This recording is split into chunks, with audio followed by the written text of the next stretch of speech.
Okay, so hey guys, welcome. I'm Dana. I'm the executive director of Rad Magpie. And again, this is my rebuttal to the talk that I gave last year. So here I am. I also work at Champlain as an adjunct professor. Dana's giving a All right, presentation so on financial as a stability refresher for over people who in the may be new to salon. us or people who have known us for a while, we have a few different areas that we've always wanted to cover as Rad Magpie. So Rad Jams, Rad Studio, and Rad Media. And we started right off the gate wanting to do all of this stuff. Rad Jams was what we called the programming for the younger kids. So that's like when we work with Black River Innovation Campus to teach girls make games. We were offering workshops, lots of summer camps, lots of cute stuff like that. Rad Studio, as y'all have heard about a lot, we've been doing again since like day one a few years ago. And that is geared towards college age game devs. And that is generally just our summer program. And then Rad Media is our in-house studio. So we would do, sometimes we would make our own stuff, like when we made Cigaria the first year, but more recently, what we've been doing is taking in contracts and then hiring students, hiring local people to help us fulfill the contracts. So we've got the younger kids stuff, Rad Studio, and then the contracts in the studio.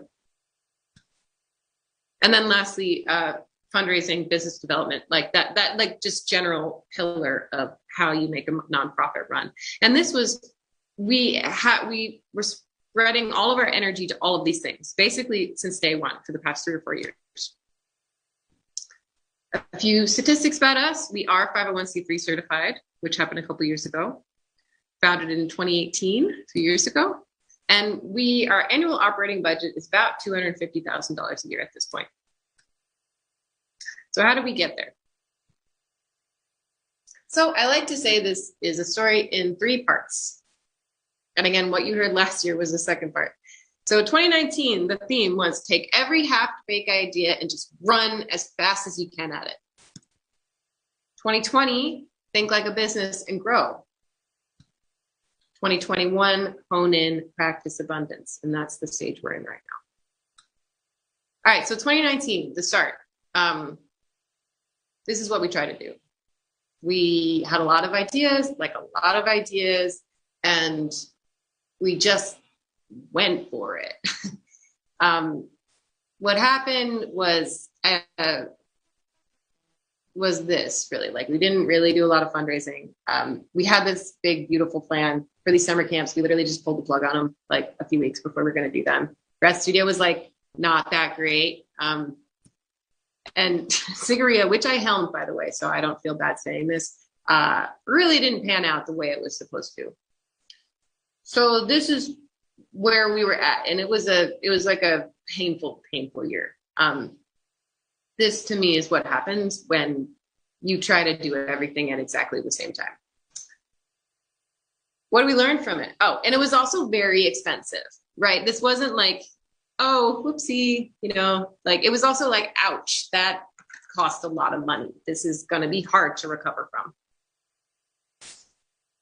One of the biggest things we started doing after that, we decided that we're going to do postmortems for literally everything. So that was the first year that we just we're like, oh my God, what just happened? That was like such a disaster all the way around. How can we learn? How can we keep this from happening again? So that was the year that we started like a very robust postmortem process for literally everything. And we're like we do it every single time for like everything. And it has been enormously helpful for us. And what I mean by postmortem, I guess I should say for people who didn't come from game development, it's just you look back on what you did. You look back on all of your processes. You look back on the product that you ended up with, and you really like dig into like what went wrong, what could go right, and what you can do better next time. So this was like interviews, surveys, all kinds of stuff, and we learned a lot from doing that. The big takeaways. For one, hiring is very important, and It's not something that should be taken lightly. Don't grow too big too fast. Because that links directly into number 2, which is oversight and expectations. It's when you grow really fast and you suddenly have so much to do. I think we got up to 15 employees at one point. You're like, oh my God, please, we need more people to do all this work that we just created for ourselves. And what ends up happening is you hire people and you just pray that they can read your mind, and that they know exactly what you need and what you want. But like that doesn't happen. So you need intense management for new people. Like you really need to put in a ton of time in order to make sure that they really get onboarded correctly and they really know what you need and how they're supposed to contribute to the company. But doing it any faster than that, like not taking your time, is just a recipe for disaster, because it's not enough to hire people. It's not even enough to hire really great people.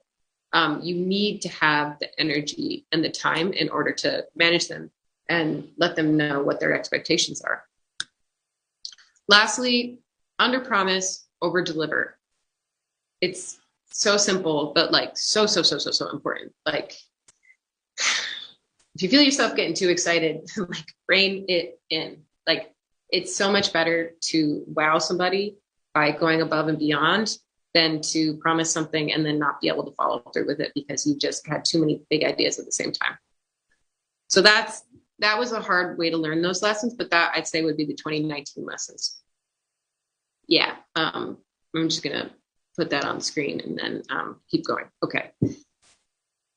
So the big thing, how can we learn from our mistakes and be more intentional moving forward? That was what spurred the next stage, which is what I call the think like a business stage. So after that, we spent a lot of time together, just like we had an executive retreat. We set intentions. We came up with our shared value statement, our shared mission.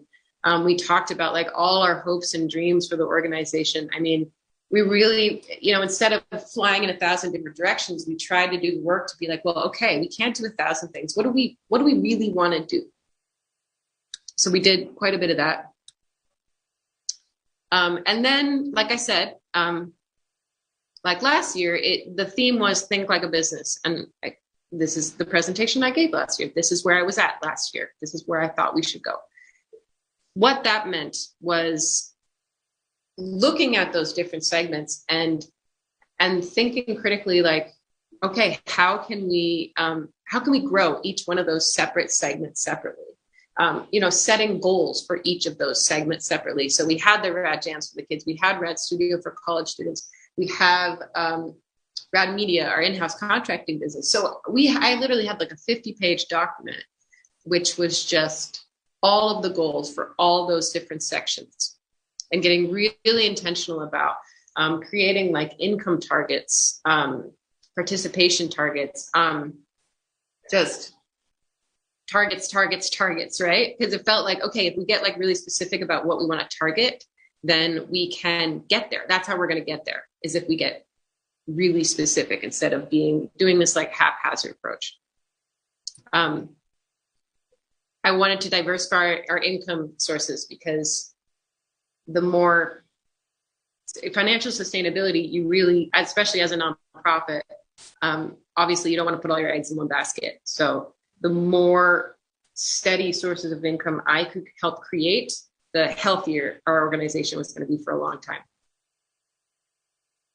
All right, so before I get to that, so just to recap, from the haphazard, just throw shit at the wall and see what sticks approach, to now let's get like really specific, set goals for everything, different approach.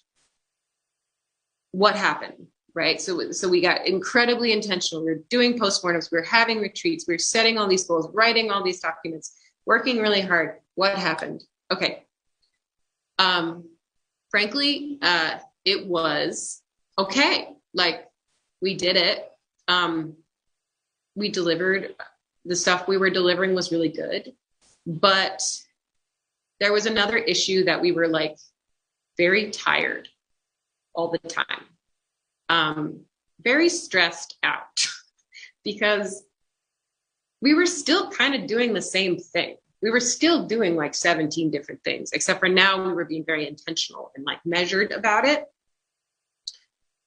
But it still was too much. And on top of that, it oftentimes felt forced. Like we didn't always feel inspired to do the work. It would just be, well, you know, we set this goal like 6 months ago.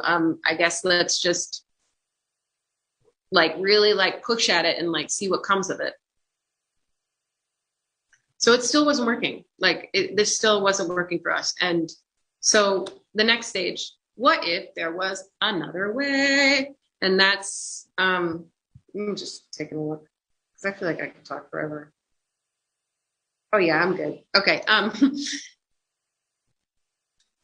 What if we can do it another way and have a happy life and succeed, but not just grind all the time in every direction? Yeah. Can we just take a little nap right here and still be happy and do well? So the answer, like I mentioned before in the presentation, was to stop trying to do everything. And this was informed by a lot of stuff. It was informed by the fact that we were tired, of course.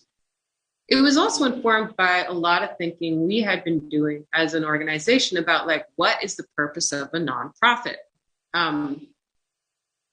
Reading like a really great book that I forgot to write down because I didn't think I was going to reference it in this, but doing a lot of reading about like the purpose of a nonprofit should be to serve the mission.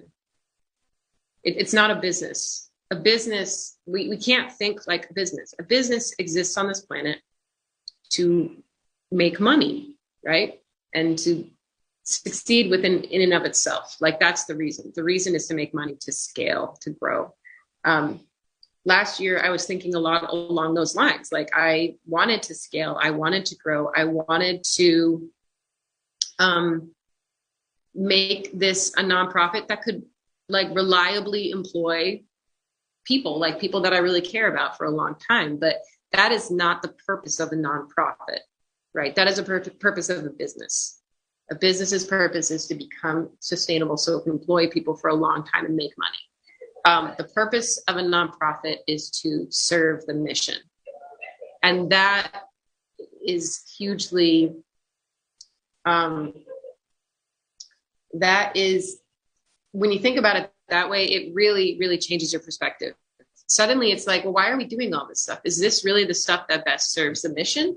Instead, doing a lot of research and looking at other contemporary organizations, we saw a lot of really cool organizations that were doing a lot of the stuff that we wanted to do. Like there are, I think it was actually Riot Games. They just opened up a fund with a lot of money, way more money than we have, to support game developers of color. So it's basically a fund that you can apply to if you're a game dev of color, and they might give you a bunch of money to make your game. And they have a lot more money than we do. And then there's like the Pixels. They're doing a ton of work on supporting people that are already in the industry, but want underrepresented people that are already in the industry but want support. So looking at it that way and being like, all right, well, what already exists in our network and how can we best contribute to our mission, gave so much clarity. And that's when we realized we're like, the thing that we do that like nobody else really does. And that is Rad Studio. Like that's supporting college students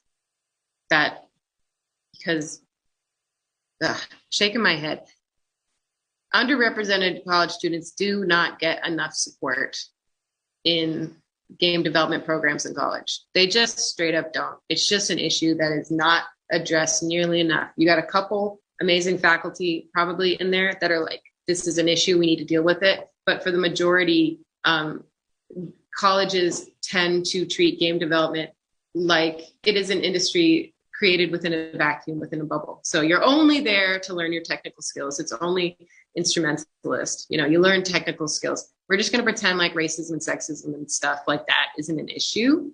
And we're not going to deal with it. So that for us is how we can make the impact. It's the niche that hasn't been filled yet. And it's something that our particular group of people are best equipped to do, to address. So that's how we came to Honan. That's how we picked. We said, you know what? Screw all that other stuff. Let's stop just grinding and hustling so much to make that other stuff happen. Like it's distracting. It's distracting and it's tiring. Like, let's lean in to the part of the mission where we can best make an impact.